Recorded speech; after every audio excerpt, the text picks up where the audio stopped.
वास्तविक संख्याओं को हम एक दूसरे प्रकार से भी समझ सकते हैं। इनको क्या फादर ऑफ द नंबर भी बोलते हैं, वास्तविक संख्याओं को। वास्तविक संख्याओं में जैसे कि परमेय संख्या होती हैं और अपरमेय संख्या होती है। मैंने पहले भी बताया था कि जो परमेय संख्या और परमेय संख्याओं को मिलकर जो नंबर बनाया जाता है वो वास्तविक संख्या होती है।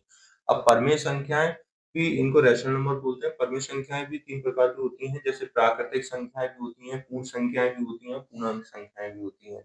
अब पूर्णांक कौन से होते हैं? पूर्णांक संख्याएं भी 2 प्रकार की होंगी, जैसे धनात्मक भी हो सकते हैं और ऋणात्मक भी हो सकते हैं।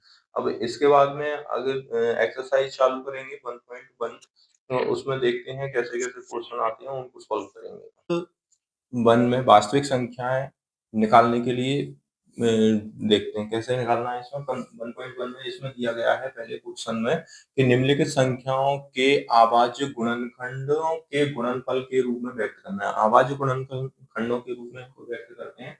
पहले क्या करते हैं, इनको जैसे सिंपली एलसीएम निकालते हैं वैसे एलसीएम निकालते हैं इसका फर्स्ट वाले का। तो इसको एक्सरसाइज नंबर 1.1 चालू करते हैं। इसमें दिया गया, पहले ही क्वेश्चन दिया गया है, निम्नलिखित संख्याओं के अभाज्य गुणनखंड के रूप में व्यक्त कीजिए। गुणनखंडों को गुणनफल के रूप में व्यक्त करना है। गुणनखंडों को गुणनफल के रूप में व्यक्त करने की प्राइम फैक्टर्स निकालना है। इसके प्राइम फैक्टर्स क्या होते हैं, जैसे कि 104 दिया है, इसका निकालेंगे सिंपली एलसीएम जैसे करते हैं वैसे ही करेंगे। 2 से काटूंगा तो कितना आएगा मेरा 70।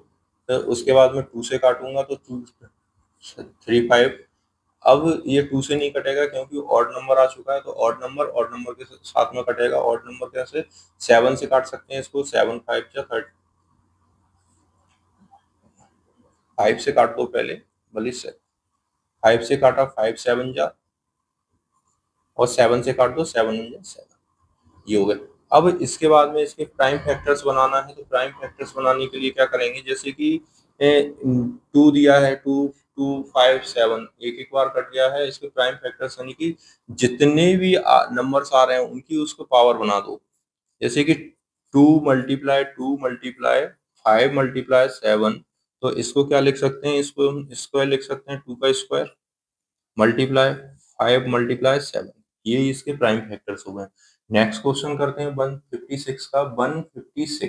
156 में ये भी किससे कटेगा? 2 से कट जाएगा, इवन नंबर है तो 2 7 जा 14 होते हैं, 1 बचेगा 8 हो गया।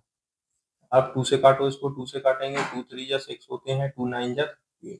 अब ये 3 से कटेगा, 3 1 जा 3, 3 3 जा 9। अब 13 से कटेगा तो 13 1 जा 13। अब इसके प्राइम फैक्टर्स क्या बनेंगे? 2 मल्टीप्लाई 3 मल्टीप्लाई का 13, यानी कि 2 की पावर 2 मल्टीप्लाई का 3 गुणनखंड निकालना है। इसके लिए इसको कैसे सॉल्व करेंगे, क्वेश्चन देखते हैं। नेक्स्ट क्वेश्चन किससे कटेगा, नेक्स्ट क्वेश्चन को काटते हैं। जैसे कि 3 8 2 5, इसमें देखना है कि ऑड नंबर है कि इवन नंबर है। ऑड नंबर और इवन नंबर को देखते हैं किससे कटेगा। अगर इसमें ऑड नंबर है तो 3 से काटते हैं पहले। 3 1 जा 3, 3 2 जा 6, और इसमें आ जाएगा तो इसके बाद में कितना बनाना पड़ेगा इसको, 7 7 5। आगे सॉल्व करते हैं इसको, कितने से 3 से फिर से कटेगा। 3 से अगर काटना है तो 3 से काटने के बाद में कितना हो रहा है, 1 4 2 5। अब 3 से नहीं कटेगा। अगर 3 से नहीं कट रहा है तो इसको बड़ा नंबर लेते हैं 5। तो 5 से काटेंगे, 5 8 जा होते हैं 40, तो 5 8 जा 40 हो गया। 40 के बाद में 25 रहेगा, 5 5 जा 25 होता है। अब 5 से काटो 5, तो 5 से कटेगा, 5 5 1 जा 5, 5 7 जा 35। अब 17 से कटेगा 1, तो 17 जा 17। इसके प्राइम फैक्टर्स क्या बनेंगे, 3 मल्टीप्लाई 5 मल्टीप्लाई 5 मल्टीप्लाई का 17। तो 3 का स्क्वायर हो जाएगा, 5 का स्क्वायर, यानी कि 3 का स्क्वायर मल्टीप्लाई का 5 का स्क्वायर मल्टीप्लाई का 17। ये फर्स्ट क्वेश्चन सॉल्व हो गया है। अब इसके बाद में नेक्स्ट क्वेश्चन, सेकंड वाला क्वेश्चन है। सेकंड वाले क्वेश्चन में क्या बोला गया है, इसमें बोला गया है कि पूर्णांकों के निम्नलिखित योगों को HCF और LCM ज्ञात कीजिए तथा इनकी जांच कीजिए। तो दो संख्याओं के गुणनफल बराबर है HCF इनटू का LCM है। अब HCF और LCM निकालने के लिए मैं नेक्स्ट क्वेश्चन सॉल्व